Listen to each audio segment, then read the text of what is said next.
Shalom bien-aimés, shalom vous tous qui nous suivez maintenant et branchez, connectés à votre chaîne fidèle www.osanaforce.org. Merci encore de vous savoir encore nombreux sur votre petit écran. Merci encore vous qui suivez maintenant cette émission, qui est une nouvelle émission, une nouvelle tranche qui n'est que autre, une nouvelle génération s'élève. Pourquoi une nouvelle génération s'élève? Vous allez comprendre au fil du temps de cette émission, vous allez comprendre pourquoi le concept une nouvelle génération s'élève. Mais aujourd'hui, nous allons aborder un sous-thème qui n'est que autre, la génération de Nicodème. Mais je ne suis pas seul, j'ai un invité spécial qui a répondu à notre invitation. Il est le pasteur principal d'une très grande église ici à Bruxelles, l'église de Mangembo, extension de Bruxelles, qui est à la personne de l'apôtre Théophile Boubi. Je m'en vais dire bonjour apôtre. Bonjour évangéliste, c'est Jacques Izette. Merci de répondre encore à notre invitation parce qu'aujourd'hui, il y a le grand thème qui est une nouvelle génération s'élève, que vous-même vous êtes l'initiateur de ces grands thèmes. Pourquoi une nouvelle génération s'élève au temps de la fin et pourquoi pas un autre thème? Merci beaucoup pour cette belle question.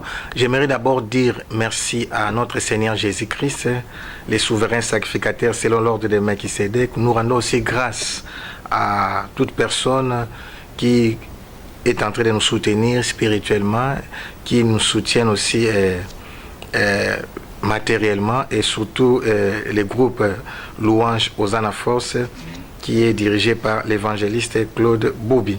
Alors, nous aimerions d'abord définir une génération, c'est quoi? Alors, une génération a plusieurs définitions, mais par rapport à ces concepts, j'ai dit, une génération est l'ensemble des personnes appartenant à une même époque. Donc, l'ensemble des personnes appartenant à une même époque, par le fait qu'ils dépendent des mêmes grands événements ou changements. Alors, je vais m'appuyer sur un verset biblique et ces changements qui surviennent durant leur période de réceptivité. Alors, par réceptivité, j'ai dit la qualité de quelqu'un ou d'un groupe qui se montre particulièrement disposé à écouter les autres ou à subir l'influence de quelqu'un ou de quelque chose. Alors, c'est prouvé par rapport à la parole de Dieu. J'ai dit, la Bible dit au commencement, Dieu créa les ciels et la terre, ou bien les cieux et la terre, parce qu'il y a plusieurs cieux, mais la terre a été créée en 7 phases, parce qu'un jour pour Dieu, c'est comme 1000 ans, c'est pas les jours que nous comptons par rapport à 24 heures, parce que ce qui est comme preuve, le 4e jour, ce n'est que le 4e jour que les heures, les années ont été créées. Donc avant cela, il n'y avait pas la lune ni le soleil, les luminaires n'étaient pas encore créés. Mais nous sommes maintenant au 4e jour pour prouver que ce sont des phases. La Bible dit au 4e jour, au verset 14 précisément du premier chapitre du livre de Genèse, version Louis II, il est écrit, Dieu dit qu'il y ait des luminaires dans l'étendue du ciel pour séparer les jours d'avec la nuit, que ce soit des signes pour marquer les époques, les jours et les années. Que ce soit des signes pour marquer les époques, les jours et les années. Donc, quand Dieu a créé la terre, c'était le 4e jour qu'il avait maintenant créé les luminaires. Les luminaires dans l'étendue du ciel pour séparer les jours d'avec la nuit. Que ce soit des signes pour marquer les époques, les jours ainsi que les années. Donc, des signes pour marquer les époques. Or, par les luminaires, nous voyons la lune, nous voyons le soleil, nous voyons les étoiles. Souvenez-vous de la vision de Joseph. Il avait vu le soleil, la lune, ainsi que les 11 étoiles. Donc, lui-même était aussi une étoile. Donc, nous sommes... Dieu, dans chaque époque, utilise des signes. Je vais aussi appuyer ma réflexion par rapport à Matthieu chapitre 2, versets 1 à 7, l'histoire des mages. L'histoire des mages... là, nous voyons encore comment les mages qui sont des sages venus de l'Orient se sont approchés de l'étoile de Jésus-Christ qui brillait il y a déjà 2 ans. Mais ils sont arrivés à Jérusalem, là où, que ce soit Hérode, les sacrificateurs, les Sanhédrins, les scribes, les pharisiens, étaient dans la distraction totale. Mais et ils savaient, parce qu'ils étaient en train de veiller sur les mouvements des étoiles. C'est-à-dire, ces sages-là savent qu'à chaque événement qui se passe sur la terre, il y a un mouvement. Or, Dieu avait dit à Abraham que nous, sa génération, sa descendance sera nombreuse comme des étoiles. Donc nous sommes des stars, nous sommes des étoiles, nous sommes des fils et des filles d'Abraham, nous sommes des étoiles. Et pour chaque génération, Dieu élève des personnes comme des références. J'aimerais dire, pour que des fils soient formés, il faut qu'il y ait des repères. Des fils ont besoin des repères. Or, ce sont les pères qui sont les repères pour les fils. Si des pères ne s'élèvent pas pour donner pour devenir des signes et des présages pour une génération, il n'y aura pas, on dit, à la loi et au témoignage. Ok? S'il n'y a pas de loi, il n'y a pas de témoignage, il n'y aura point d'aurore. Donc il faut que des gens s'élèvent comme des signes et des présages pour une époque donnée, afin que cette époque puisse manifester la révélation qui est liée précisément à cette époque. C'est pourquoi nous parlons d'une nouvelle génération s'élève. Donc l'apôtre Théophile Boubi, je vous rappelle bien encore qu'il est le pasteur principal de l'église de Mangembo Extension de Bruxelles. Il est le concepteur ou le visionnaire, c'est ce que je peux dire, d'une nouvelle génération s'élève. Ça, c'était le grand thème parce qu'il devait nous expliquer pourquoi une nouvelle génération s'élève. Mais apôtre, qui peut appartenir à cette nouvelle génération? Qui doit s'élever? Est-ce qu'il y a un âge qui est bien précis ou c'est tout le monde qui est appelé à adhérer ou à marcher selon ce concept d'une nouvelle génération qui doit s'élever? Ok, par rapport à cette question, je vais prendre aussi la Bible toujours. Dans Apocalypse chapitre 1, versets 19 à 20, là, Jean avait vu en vision, et c'est Jésus-Christ qui lui parle, il lui dit, écris donc, nous sommes au verset 19, écris donc les choses que tu as vues et celles qui sont et celles qui doivent arriver après elles. Alors, Jésus-Christ lui dira, les mystères de 7 étoiles que tu as vues dans ma main droite et de 7 chandeliers d'or. Les 7 étoiles sont les anges de 7 églises. Et les 7 chandeliers sont les 7 églises. Alors, Jean avait vu une vision. C'est ce que là, maintenant, nous sommes en train de donner l'explication parce que la Bible s'explique par la Bible. Amen. Il avait vu une vision. Un homme, c'était Jésus-Christ, en train de marcher au milieu de 7 chandeliers. Et sur sa main droite, il tenait les 7 étoiles. Alors ici, la Bible dit clairement, les 7 étoiles sont les 7 anges envoyés pour cette église et les 7 chandeliers représentent cette église. Cela veut dire, quand je parle d'une nouvelle génération, nous voyons l'évolution des phases, des révélations. Donc pour chaque phase de l'église, il y a une étoile qui représente l'ange de cette église. J'aimerais dire aux personnes qui croient que l'ange de chaque génération est lié à une personne, ce n'est pas possible. Ce n'est pas possible tout simplement parce qu'une génération biblique, j'ai dit, est liée à un vent ou bien à un mouvement.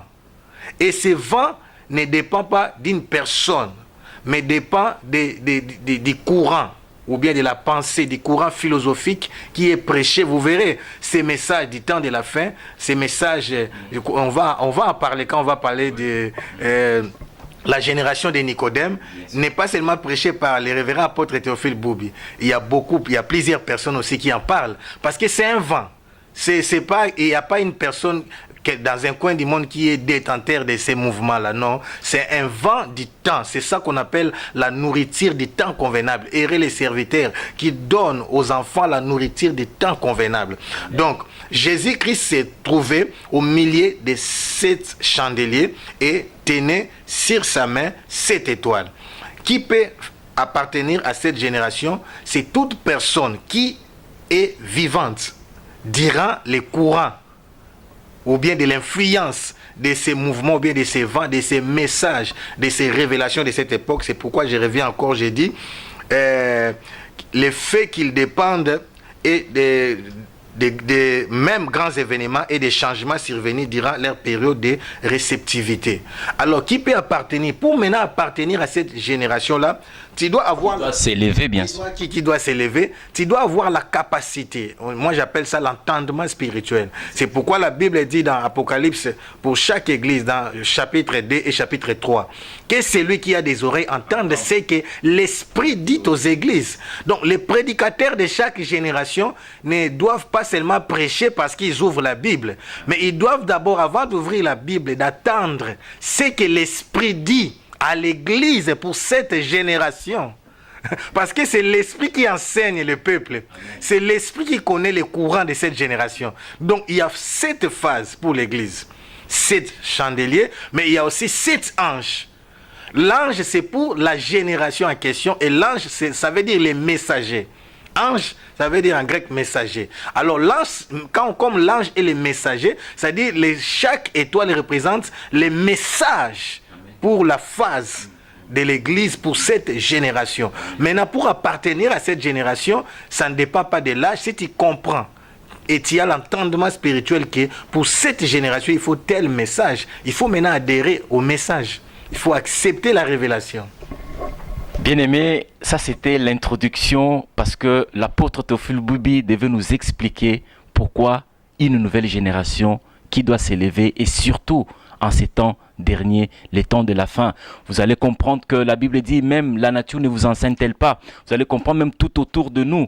Vous allez comprendre qu'il y a certaines choses qui ne marchent plus parce que le monde est en train de s'engloutir petit à petit. Et voilà ce concept qui lui a été inspiré par le Saint-Esprit qu'une nouvelle génération doit s'élever. Maintenant, nous allons entrer dans notre vif du sujet parce que ça, ce n'était que juste l'introduction de notre émission qui vient juste de naître sur vos petits écrans. Bien aimés, je vous rappelle encore, vous êtes connectés, branchés sur www.osanaforce.org. Vous allez suivre en différé ces émissions et vous qui les suivez maintenant, que Dieu vous bénisse. Apôtre Théophile Boubi, nous allons parler sur un sous-thème. Pour moi, ce n'est pas un sous-thème, mais c'est un grand thème. Disons, la génération de Nicodème. Pourquoi la génération de Nicodème, apôtre? Gloire à Jésus.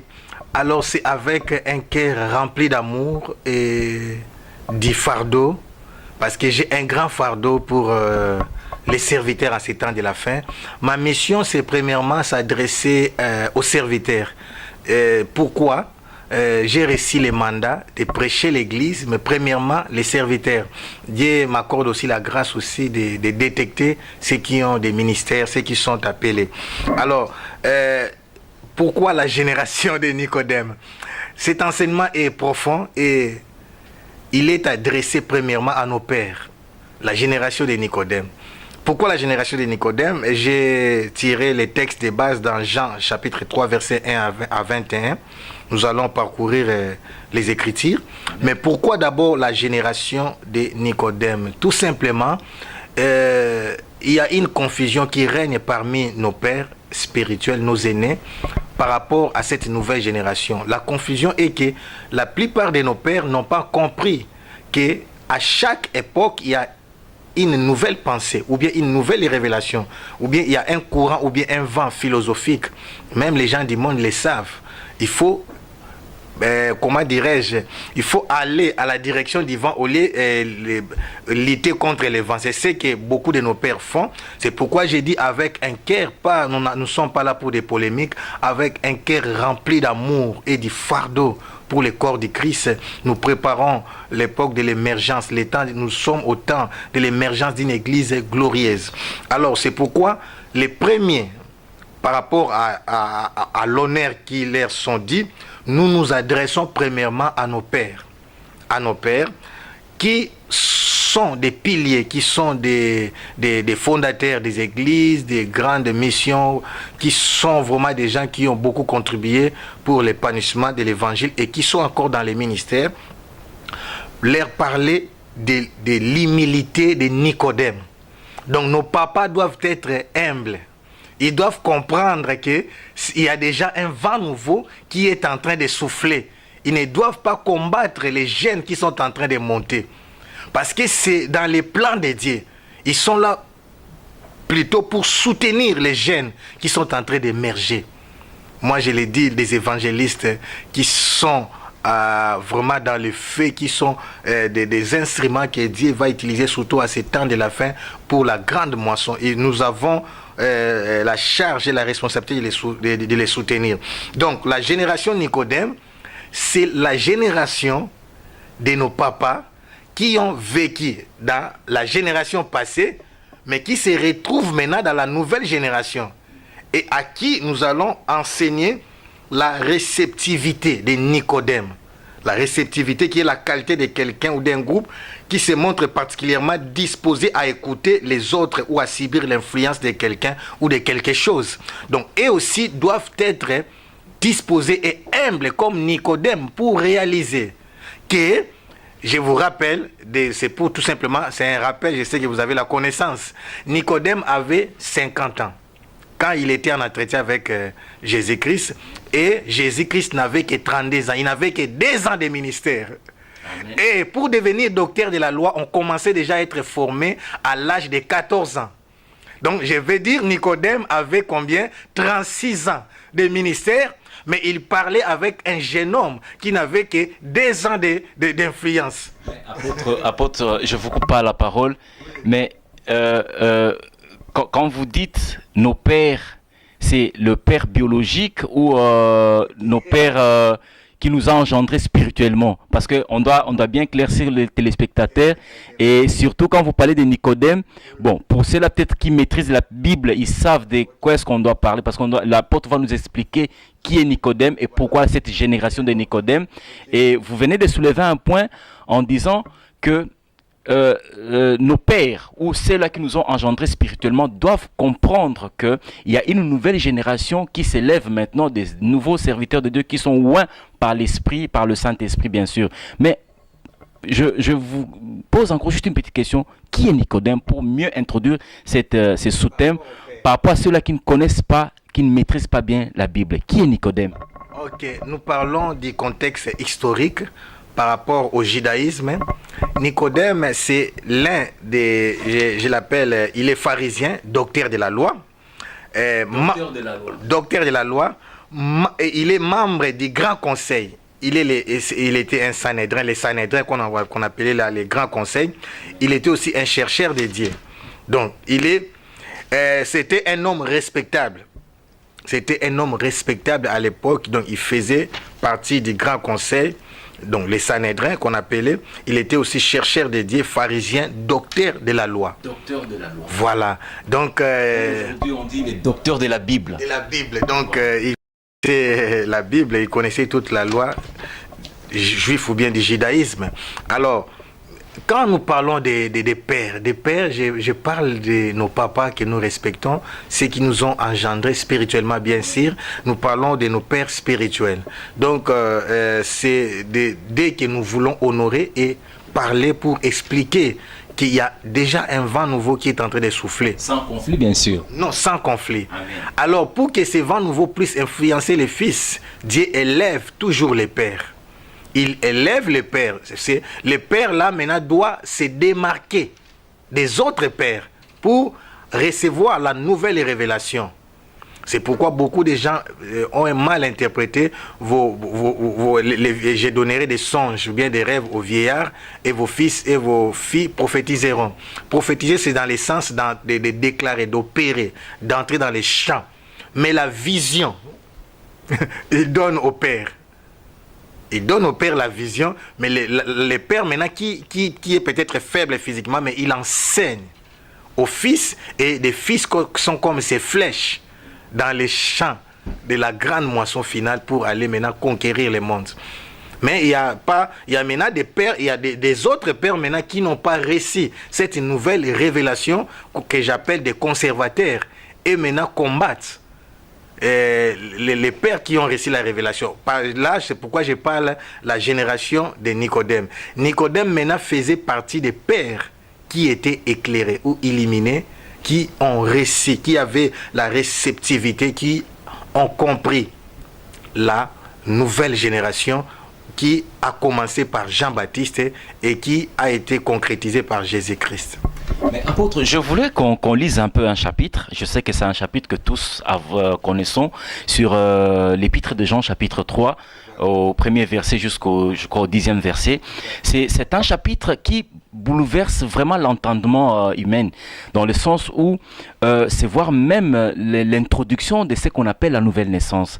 Parce qu'aujourd'hui, la nouvelle naissance, elle est mal interprétée, qu'elle est mal peut-être lue, mais je voulais un peu, en tant qu'un apôtre, un oint de Dieu, que vous puissiez un peu nous faire comprendre un peu pourquoi ces chapitres de Jean, chapitre 3, verset 1 jusqu'au verset 10, qui parle de cet échange des questions entre Jésus et Nicodème qui lui était le docteur de la loi. J'aimerais que si l'évangile peut m'aider à lire. Je vais les lire bien sûr. Chers téléspectateurs, je vais lire pour l'édification du corps du Christ. J'ai lu Jean chapitre 3, verset 1 jusqu'à 9 ou à 10. J'ai lu au nom du Seigneur. Mais il y a eu un homme entre le pharisien nommé Nicodème, un chef des Juifs, qui vint lui auprès de Jésus des nuits et lui dit, Rabbi, nous savons que tu es un docteur venu de Dieu, car personne ne peut faire ces miracles si Dieu n'est avec lui. Jésus lui répondit, en vérité, je te l'ai dit, si un homme n'est né de nouveau, il ne peut voir le royaume de Dieu. Le verset 4, Nicodème lui dit, comment un homme peut-il naître quand il est vieux? Peut-il rentrer dans le sein de sa mère et naître? Le verset 5, Jésus répondit, en vérité, je te l'ai dit. Ça, c'est Jésus qui répond encore à Nicodème.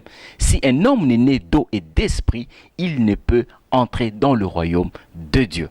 Le verset 6, ce qui est né de la chair est chair, ce qui est né de l'esprit est esprit. Le verset 7, ne t'étonne pas que je te dis. Ça, c'est Jésus qui parle encore à Nicodème. Il le faut, c'est une obligation, il le faut que vous naissiez de nouveau. Le vent souffle où il veut et tu entends le bruit, mais tu ne sais d'où il vient ni où il va. Il en est ainsi de tout homme qui est né de l'esprit. Nicodème répondit, comment cela peut-il se faire? Et Jésus lui répondit, tu es docteur d'Israël, tu ne sais pas ces choses. Voilà, j'ai lu pour l'édification des téléspectateurs. Et apôtre, par rapport à ces chapitres de Jean chapitre 3, je vois que quand nous les lisons, par rapport à un esprit révélé du Saint-Esprit, on comprend que c'était très profond. Pourriez-vous nous expliquer qu'est-ce qui s'est passé ici entre la pensée de Jésus et la pensée de Nicodème? Gloire à Jésus. Il y a aussi un verset célèbre que nous aimons beaucoup, c'est Jean 3,16, car Dieu a tant aimé ou a tellement aimé le monde qu'il a donné son Fils unique afin que quiconque croit à lui ne périsse point, mais qu'il ait la vie éternelle. Alors quand je parle d'abord de la nouvelle génération, nous voyons une nouvelle pensée. Nicodème était un peu en retard par rapport à la révélation du temps ou bien convenable ou bien de la nourriture. Par rapport à la nourriture du temps convenable. Voilà pourquoi j'aimerais d'abord parler du contexte. Cet entretien se passe au Mont des Oliviers et ça se passe la nuit. Pourquoi lui qui fit un docteur de la loi vient seulement la nuit? Et la personne qui a écrit cet évangile, ce n'est pas n'importe qui, mais bien aimé, c'est Jean apôtre. Qui était Jean apôtre? Jean apôtre était fils de Zébédée et sa maman était Salomé. Oui. Salomé, c'est la sœur de Marie. C'est la raison pour laquelle Salomé était venu avec Jacques, son frère aîné, parce que Jean était le cadet.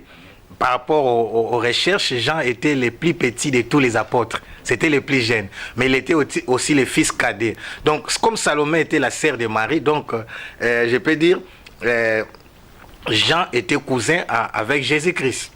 Alors, ils étaient tellement attachés. Et l'évangile de Jean, c'est le dernier évangile qui a été écrit parmi les 4. Donc, Jean avait obtenu ce qu'on appelle les fruits d'un mûrissement. Il était devenu mûr, il a compris. Parce que nous allons parler des choses des aigles. Ici, il y a les domaines des esprits. C'est ce qui fait couler beaucoup d'encre ces derniers temps. On ne va pas nous cacher la face, mais je vous dis, nous entrons dans la période où la spiritualité va atteindre les plus hauts sommets. Apôtre, quand vous, Je vais arriver. oui, non, quand vous parlez de la spiritualité, parce que c'est ce que vous dites, ça fait couler beaucoup d'encre, en fait. Parce que quand nous lisons ces chapitres, nous allons comprendre que Jésus parlait de choses du royaume. Voilà. Par rapport à Nicodème, qui était le docteur de la loi en Israël, Nicodème voyait les choses terrestres. Et voire même cet entretien de Nicodème a fait entrer l'introduction de Jean 3, 16. Voilà. Mais quand vous parlez de l'apôtre, j'aimerais que vous puissiez un peu expliciter ça, parce que les gens qui nous écoutent maintenant, qui nous regardent, puissent comprendre vraiment. Et c'est un peu de... Parce que je sais que vous parlez en tant qu'un apôtre, en tant qu'un prophète, et c'est un peu de mieux expliquer. Parce qu'on parlait de l'aigle et des esprits, parce qu'aujourd'hui, quand on dit esprit, on voit toujours le monde occulte, les roses chrétiens et tout. Et c'est un peu vraiment de nous expliquer pour que nos téléspectateurs puissent bien comprendre. Alors, je vais maintenant atterrir par rapport au passage. Je voulais tout simplement vous relater, vous expliquer à quelle époque ou bien dans quelles circonstances Jean avait écrit ces révélations. Alors, maintenant, nous sommes au 3e chapitre de l'évangile de Jean. Les problèmes, Nicodème avait dit ceci. Vous pouvez lire les premiers versets. Je lis Jean chapitre 3, verset 1. Au nom du Seigneur. Voilà. Mais il y a eu un homme d'entre les pharisiens. Voilà. Nommé Nicodème, c'était plusieurs, Voilà. un chef des Juifs, Voilà. qui vint lui auprès de Jésus de nuit. Voilà la question, voilà. Rabbi, maître. Nous savons que tu es un docteur venu de Dieu. Voilà, je vais commencer Et là, par là. ici, Dieu, on met en D majuscule. Hein. Oui, oui. Ah, voilà. Car personne ne peut faire ces miracles que tu fais si Dieu n'est avec lui. Amen. La génération de Nicodème. Ce que j'aime à Nicodème, la première des choses, il a appelé Jésus-Christ Rabbi, maître. Mais or, lui, il était docteur. Et Jésus-Christ n'était pas de leur école. La connaissance ne vient pas seulement, s'il vous plaît, Église, peuple de Dieu, des instituts théologiques. La connaissance, la révélation vient dans la présence de Dieu. C'est dans la présence de Dieu qu'on reconnaît. Aujourd'hui, il y a des gens qui qualifient les hommes de Dieu parce qu'il a terminé dans une telle école théologique. Non, non, non. Parce que l'appel, on n'obtient pas l'appel dans une école ou institut théologique. On obtient l'appel dans l'intimité. Wow. Alors Nicodème, si bien que Jésus-Christ n'appartenait pas à leur école. Écoutez, si Jésus-Christ... D'ailleurs, la plupart des gens de la nouvelle génération ne vont pas venir de ces écoles-là. Parce que leurs révélations sont passées. Sont passées. Si je vais commencer par Jean-Baptiste. Si Jean-Baptiste, dès sa naissance, quand il a commencé à grandir, la Bible dit qu'il est parti dans les déserts. Il ne pouvait pas rester auprès de son père Zacharie et étudier le judaïsme, sinon il n'allait pas prêcher la nouvelle génération, parce qu'il a dit, voici l'agneau de Dieu qui ôte les péchés du monde, écoutez-le ou bien suivez-le. Oh, le désert de Jean-Baptiste, c'était sa théologie à lui. Mon Dieu, c'était sa théologie devant le Saint-Esprit. Amen. Le meilleur professeur, c'est le Saint-Esprit qui nous enseigne. Ce ne sont pas les écoles. La plupart des gens, je ne condamne pas les écoles, c'est bien, mais la plupart des gens de la nouvelle génération ne peuvent pas aller dans ces écoles-là, tout simplement parce que les gens qui ont fondé ces écoles-là n'ont pas cette nouvelle pensée ou révélation. Vous voyez, est-ce que vous réalisez, si c'était à notre époque, on allait vraiment lapider Jean.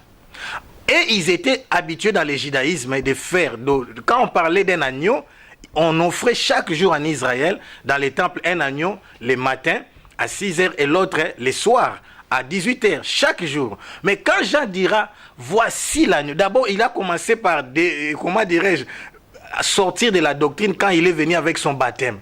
Et il s'est purifié avec les bassins de l'eau, il y avait la cuve des reins.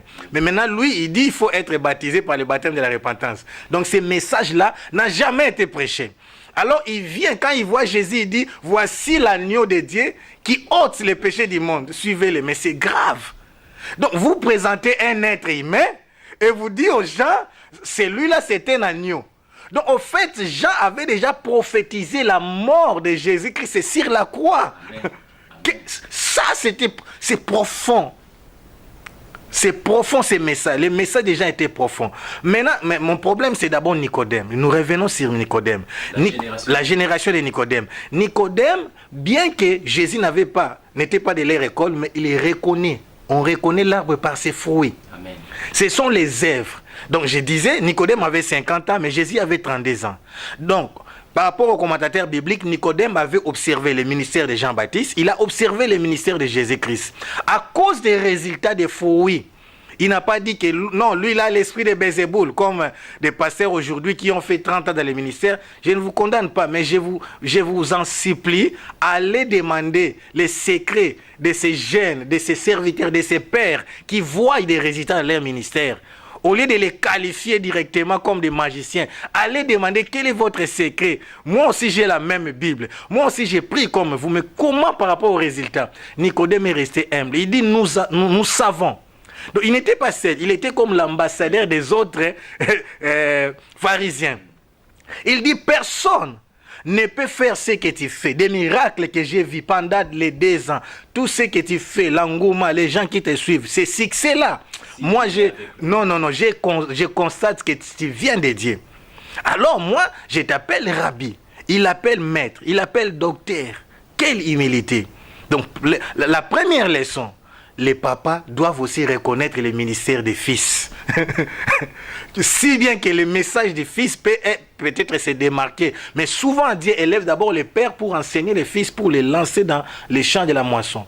Donc, Nicodème a reconnu. Avec toute sincérité. Sincérité.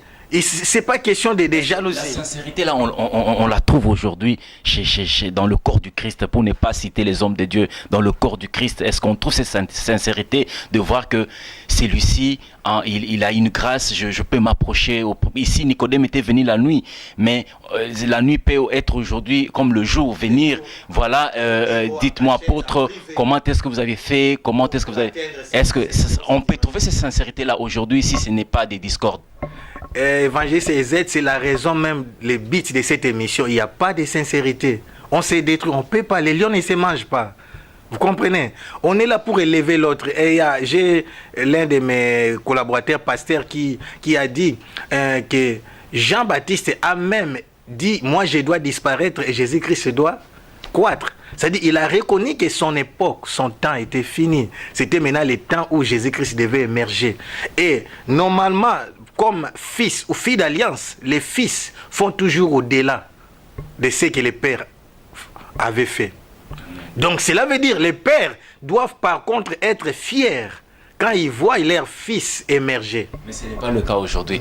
Bien aimé, je vous rappelle encore, vous êtes branchés, connectés sur votre chaîne www.osanaforce.org. Nous sommes en train de parler notre grand thème qui est même l'intitulé de cette émission, une nouvelle génération s'élève. Dans le sous-thème, nous parlons de la génération de Nicodème. Apôtre, mais moi j'aime bien la réponse de Jésus ici. C'est un peu bouleversant de voir qu'un homme à la qualité de Nicodème, qui était docteur de la loi en Israël, et qui vient auprès de Jésus, qui l'appelle Rabbi, comme vous le dites. Mais la réponse de Jésus est tellement très intrigante qu'il dit, en vérité, je te l'ai dit, si un homme n'est né de nouveau, il ne peut voir le royaume de Dieu. Mais Nicodème était déjà docteur de la loi. Comment il pénètre encore de nouveau? Gloire à Dieu. C'est l'attitude, c'est l'approche de Nicodème qui a permis à Jésus-Christ de dévoiler. Dans le Nouveau Testament, nulle part, Jésus-Christ a parlé de sa mort avec des précisions de la manière dont il a parlé à Nicodème. Même avec les apôtres, il parlait toujours en code. Mais avec Nicodème, nous allons voir dans la suite, ils sont tombés dans un terrain où, là, il va lui dire même que, de même, on va en parler, de même que les serpents d'Éré avaient été élevé dans les déserts, de même aussi les fils de l'homme doivent être élevés. Donc, je voulais dire ceci, c'est l'approche. Comme Nicodème avait reconnu que Jésus-Christ, suivez comme qu'il est le rabbi, comme il reconnaît que Jésus-Christ est rabbi, il appelle maître. Et il dit, personne ne peut faire ces choses si Dieu n'est avec lui. Alors cette approche, vous verrez, au fait, Nicodème ne pose pas encore sa question, ne pose pas encore le problème. Mais il admire l'œuvre et la personne de Jésus-Christ. Alors Jésus-Christ qui est Dieu, parce qu'il avait la plénitude de la divinité de Dieu, répond maintenant. En fait, la réponse de Jésus-Christ, la nouvelle naissance, c'est les fondements, c'est les principes fondamentaux de la grandeur. Donc tout commence par... Donc Jésus-Christ voulait au fait dire à Nicodème, toutes ces choses que tu vois, les miracles, tout, les fondements, les principes de base, c'est dans les royaumes de Dieu. Donc il faut d'abord commencer par naître de nouveau et devenir fils du royaume. Parce qu'il y a une négation, il dit, oui, en vérité, si un homme n'est né de nouveau, il ne peut voir. Donc, quelqu'un qui n'est pas né de nouveau, il ne peut pas entrer ou accéder ou avoir accès dans les royaumes de Dieu. Voilà. Bénéficier de ce qui est du royaume de Dieu. Ok. Alors, qu'est-ce qui est important là? Là, maintenant, je vais répondre par rapport au mystère du royaume. Amen. Jésus dit ceci dans Jean 3, 6. Là, il dit, ce qui est né de la chair est chair, et ce qui est né de l'esprit est esprit. C'est tellement important et capital. De la même manière, pour avoir une nationalité, c'est une loi qui existe. Tu peux avoir la nationalité dans la facilité si tu es né dans cette nation. C'est la même chose, parce que les premiers Adam, nous allons encore en parler quand nous allons parler du serpent qui avait mordu les enfants d'Israël dans les déserts. Les premiers serpents avaient mordu l'homme. En fait, c'est ça le mystère. Et l'esprit de l'homme a été dégénéré. Donc l'esprit de l'homme était éteint. L'homme n'était plus éclairé, l'homme n'était plus illuminé. L'homme était séparé de Dieu. L'homme était devenu charnel. Il était devenu il était, comment dirais-je, dégradé. Comme on dit, des anges déchus. Donc, comme l'homme a été déchu à cause du péché, mais maintenant, il y avait une promesse pour la restauration de l'homme. Mais la promesse était liée à la venue de la descendance d'Abraham, mais qui viendra, qui sera ici de la tribu de David. Mais maintenant, Jésus-Christ était la personne, donc c'était lui qui était venu pour restaurer l'homme, donc à sa position initiale. Et la restauration de l'homme, c'est essentiellement la restauration ou la régénération de son esprit. Amen. Donc le message de l'esprit, c'est la clé même du christianisme. C'est la clé. Donc Jésus-Christ voulait dire ceci à Nicodème. Donc avant toute chose, comme on dit, l'ABC du royaume, il faut naître de nouveau dans les royaumes. Une fois né de nouveau, c'est-à-dire né d'eau et d'esprit, je vais expliquer, né d'eau et d'esprit, c'est-à-dire il a associé maintenant la mission de Jean-Baptiste et sa mission. Jean a dit, moi je vous baptise d'eau, mais celui qui viendra après moi va vous baptiser du Saint-Esprit. Pourquoi? Le baptême du Saint-Esprit sert aussi à la régénération de l'esprit. En fait, dans l'église primitive... Là, vous parlez de l'esprit de l'homme, bien sûr. L'esprit de l'homme. Ah, l'homme aussi a un esprit. L'homme a un esprit. Mais... c'est un esprit possédant une âme habitant dans un corps. Mais apôtre... moi, je vous comprends. Oui, exactement, l'homme est tripartite. Voilà. Quand nous lisons dans 1 Thessaloniciens 5, 23. Chers téléspectateurs, apôtres, cette histoire d'esprit, je ne sais pas si c'est peut-être le sous-thème dont nous traitons maintenant de la génération de Nicodème, parce que même, vous allez comprendre que quand Jésus dit à Nicodème dans le verset 3, et Nicodème lui pose la question, Jésus dit, comment un homme peut-il naître quand il est vieux? Peut-il rentrer dans le sein de sa mère et naître? Et beaucoup de fidèles ou l'église corps du Christ, je m'évite trop d'être dit les hommes de Dieu, ils ne croient pas, avec tout le respect, ils ne croient pas à l'esprit, c'est-à-dire au monde spirituel, au monde surnaturel. Est-ce que l'homme a un esprit? Parce que là, dans le verset 6, Jésus dit, ce qui est né de la chair est chair, et de ce qui est né de l'esprit est esprit. Parce qu'il y a une différence ici pour les lecteurs de la Bible, l'esprit en grand majuscule, l'esprit en petit minuscule. Alors, nous allons ouvrir la Bible, il faut toujours... Bien aimé, ouvrez la Bible, hein. Soyons comme des chrétiens de Béret qui vérifient les Écritures. Vraiment, nous sommes en face d'un éminent homme de Dieu, un apôtre. Il nous parle en tant qu'un apôtre. Donc, si vous avez vos Bibles, vérifiez les Écritures avec nous afin que la lumière de Jésus puisse briller. Nous sommes dans Romains 8. Romains 8, là, il est bien expliqué. Je vais vous parler maintenant par les problèmes de Nicodème, qu'il était un peu en retard. La Bible dit dans Romains 8. Je commence au premier verset. Il est dit, il n'y a donc maintenant aucune condamnation pour ceux qui sont en Jésus-Christ, qui ne vivent pas conformément à leur nature propre, mais conformément à l'Esprit. Là, c'est au Saint-Esprit. En effet, la loi de l'Esprit qui donne la vie en Jésus-Christ m'a libéré de la loi du péché et de la mort. Là, c'est l'ancienne dispensation. C'est la loi. Donc, nous passons de la dispensation de la loi. Donc, au fait, Nicodème fonctionnait dans la dispensation de la loi. Or, Jésus-Christ fonctionnait dans la dispensation de la grâce. Amen. Amen. Bien qu'il n'était pas encore crucifié. Mais c'était une période de transition. Okay. Il fallait que ces messages-là soient compris. Alors, la Bible dit, car ce qui est impossible à la loi, parce que la nature humaine la rendait impuissante, Dieu l'a fait et il a condamné le péché dans la nature humaine en envoyant à cause du péché son propre fils dans une nature semblable à celle de l'homme pécheur. Ainsi, la justice réclame par la loi est accomplie en nous qui vivons non conformément à notre nature propre, mais conformément à l'esprit. Donc, au fait, dans le christianisme, si vous enlevez les spirituels, vous devenez charnel. Le christianisme, c'est essentiellement les esprits qui opèrent. C'est pourquoi Jésus-Christ dira même dans Jean 4, 23 que l'heure vient, elle est déjà venue, où les vrais adorateurs adorent le Père en esprit et en vérité. Écoutez maintenant. 5. En effet, ceux qui se conforment à leur nature propre. Écoutez, ceux qui se conforment à leur nature propre se préoccupent des réalités de nature humaine. Tandis que ceux qui se conforment à l'esprit sont préoccupés par ce qui est de l'esprit. Vous comprenez? Donc, en réalité, dans l'autre version, là où j'ai lu en Louis II, la Bible dit, ceux qui vivent selon la chair s'affectionnent des choses de la chair, mais ceux qui vivent selon l'esprit s'affectionnent des choses spirituelles.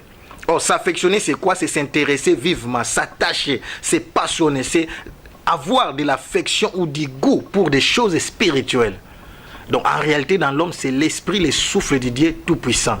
Ce qui fait la grandeur de l'homme, c'est l'âge ou bien la dimension de sa spiritualité. Donc, Nicodème était avancé en âge, mais en esprit, il n'était même pas encore bébé, il n'était pas encore né. Mais Jésus-Christ était moins âgé que Nicodème, même il était plus âgé que Nicodème en esprit. J'aimerais que vous nous expliquiez le verset 7 qui suit, parce que quand nous lisons cette histoire, tout au début, malgré les réponses de Jésus et la sincérité de Nicodème, Nicodème ne comprenait toujours pas ce que Jésus lui parlait. Voilà. Parce qu'il n'était pas encore connecté dans le royaume de Dieu. Okay. Mais le verset 7, j'aimerais que vous puissiez encore nous expliquer, apôtre. Quand Jésus lui répond, il lui dit, « Ne t'étonne pas que je t'ai dit, il faut que vous naissiez de nouveau. » Et le verset 8, « Le vent souffle où il veut, tu entends le bruit, mais tu ne sais d'où il vient, ni où il va. Il en est ainsi de tout homme qui est né de l'esprit. » Ok, ça, là, nous retombons maintenant dans la dimension des aigles. En fait, quand j'ai dit une nouvelle génération s'élève, c'est tout simplement la révélation qui est liée à la manifestation des fils de Dieu, qui sont devenus des esprits matures. Pas des enfants de Dieu. Non, des fils. La Bible dit dans Romains 8, 19, toute la création aspire à temps, avec soupir, la manifestation des fils de Dieu. Donc ce sont des esprits qui ont atteint leur maturité. Des esprits illuminés et aiguisés. Des chrétiens nés de nouveau. Quand on parle de vent, vent en grec c'est pneuma. Pneuma ça veut dire esprit. Vent et esprit c'est la même chose. Alors pourquoi il dit vous ne savez ni d'où il vient ni où il va? En fait c'est le mystère de l'homme. L'homme vient d'en haut, c'est ça naître d'en haut. Parce que nous venons d'en haut et nous allons y retourner. Donc, le mystère que Jésus-Christ voulait ouvrir ici à Nicodème pour lui dire, comme tu ne sais pas là où vient l'homme, tu ne sauras pas aussi là où va l'homme. Donc, l'homme en question, l'homme c'est pas la chair, l'homme c'est l'esprit. Parce que Dieu est esprit. Et l'homme aussi, c'est l'esprit. Là, Dieu parlait de l'homme. Quand on dit à la stature parfaite de Christ, l'homme fait. Christ, c'est l'onction, c'est l'esprit. Donc, la maturité de l'Église, ce n'est pas lié à l'âge. mais c'est lié à la dimension ou à la maturité de l'esprit de l'homme. Donc, Nicodème avait ces grands problèmes-là parce qu'il n'était pas encore né de l'esprit. Donc son esprit était éteint, son esprit n'était pas encore régénéré. Alors il avait du mal tout simplement à capter ces choses. Il était docteur de la loi, apôtre. Oui, mais la loi de Moïse. Oui, apôtre, maintenant par rapport nous sommes toujours dans Jean chapitre 3, verset 9. Par rapport à cet échange entre Nicodème et Jésus. Mais la question de Nicodème dans le verset 9, ça m'intrigue tellement, dans le sens où Nicodème répond encore à Jésus, lui dit, comment peut-il se faire cette nouvelle naissance? C'est l'effet de naître d'en haut. Malgré que tout ce que Jésus lui a expliqué, Nicodème n'a pas compris. Il lui repose encore la question, comment cela peut-il se faire? Ok, c'est là où nous allons parler des conversions ratées. Qu'est-ce qui se passe ici? Des conversions ratées. Des conversions ratées. Alors, Jésus-Christ a dit ceci, à partir du verset 14, il dit, il faut que le Fils de l'homme soit élevé. Là, il parlait déjà, il prophétisait par rapport à sa mort sur la croix. C'est-à-dire quoi? La nouvelle naissance commence par la rencontre personnelle, j'ai dit, j'insiste, personnelle avec Jésus-Christ. Donc nous, les serviteurs, nous sommes comme ces envoyés, ces ambassadeurs, ces représentants. C'est comme Abraham a envoyé son fils pour aller épouser une femme pour Isaac. De même aussi, dans nos églises aujourd'hui, ce sont les noms des gens qui sont élevés par rapport à Jésus-Christ. Il faut que Jésus-Christ soit élevé et que la personne puisse regarder avec, pas les yeux physiques, mais avec son âme. Quand le cœur de la personne est attaché, quand l'âme est touchée, et que la personne a maintenant une rencontre personnelle avec Jésus-Christ. C'est en ces moments-là qu'il y a ce que moi j'appelle une véritable conversion, et il y a vraiment un changement radical et la personne sera transformée. Et de lui-même, d'abord, il va remarquer ces changements qui n'est plus la même personne. Voilà, donc ça commence par tourner les regards vers Christ. Donc par les messages de la croix, les messages qui amènent la transformation. Qui est mal interprété aujourd'hui, le message de la croix, parce que beaucoup de chrétiens sont restés à la croix. Mais par rapport à ce sous-thème, la génération de Nicodème, par rapport à la santé de l'Église, peut-on dire qu'il y a réveil ou éveil? Gloire à Dieu, j'aime ces messages. Je vais parler toujours, je vais nuancer et faire le parallélisme entre notre génération et la génération de Jésus-Christ. Alors, quand nous parlons de Jésus-Christ et Jean-Baptiste, Jean-Baptiste est venu pour réveiller et Jésus-Christ est venu pour éveiller. Amen. Donc, le réveil a commencé par les pentecôtistes qui sont venus, ils ont parlé, et le Saint-Esprit a pris encore place dans des vies déjà dans nos églises. Ça, c'était l'époque des réveils. Mais maintenant, pour ce temps de la fin, pour la dernière, parce que maintenant, ça c'est la dernière génération, il n'y en aura pas une autre. Là, je ne vais pas parler. Donc ça, c'est la dernière génération avant l'enlèvement de l'Église. Et comme c'est la dernière génération, Jésus-Christ ne viendra pas venir enlever une épouse faible ou bien une épouse petite fille. Non, parce que quand il est mineur, Jésus-Christ ne viendra pas épouser une mineure. Non, il viendra épouser une église mature. Donc une épouse qui a grandi, qui a mûri sans tache ni ride. Donc nous parlons de l'éveil, parce qu'on a déjà l'appel des minuit a déjà été lancé. Réveillez-vous, allez à la rencontre de l'époux. Maintenant l'église est déjà réveillée. À ce temps de la fin, nous parlons d'éveil spirituel.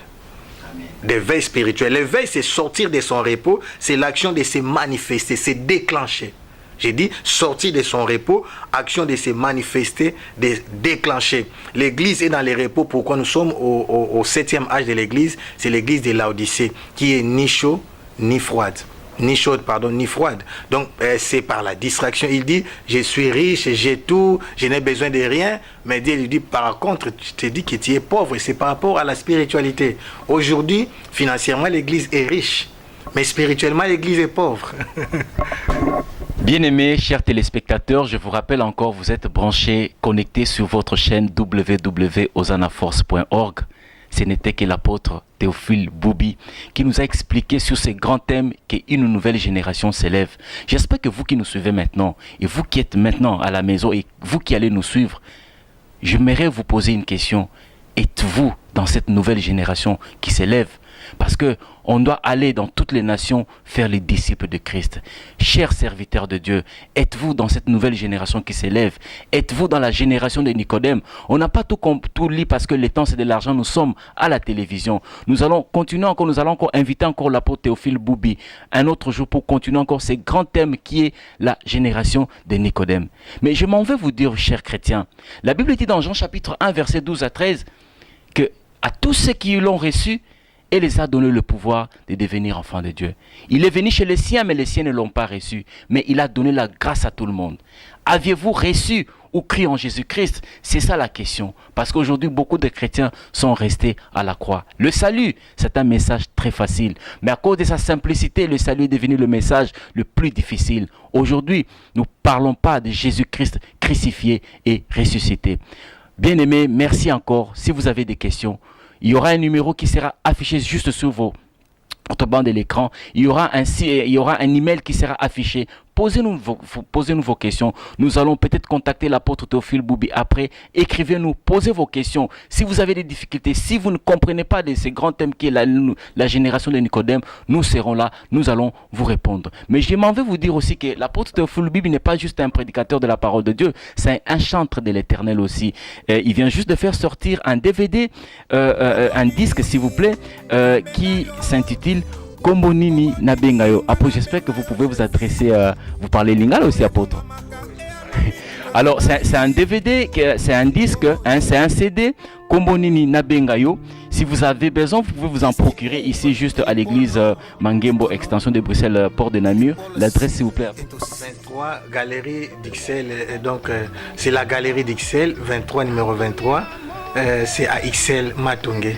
Alors c'est un chef-d'œuvre, c'est un album qui est juste sur le marché. Il y a aussi tant d'autres albums, Sacrificateur sur son trône du Dieu très haut, juste aussi réalisé par l'apôtre Théophile Boubi. Il y a aussi d'autres CD, des enseignements, la magie des dieux. Dieu a une magie. Beaucoup de personnes aujourd'hui croient que la magie vient que de Satan. Or, Satan, lui, ne fait que faire la photocopie. Chers bien-aimés, procurez-vous ces CD, procurez-vous ces enseignements et le nom de Jésus sera glorifié. Je m'en vais vous dire encore shalom, au revoir, que le Saint-Esprit vous bénisse. À la prochaine.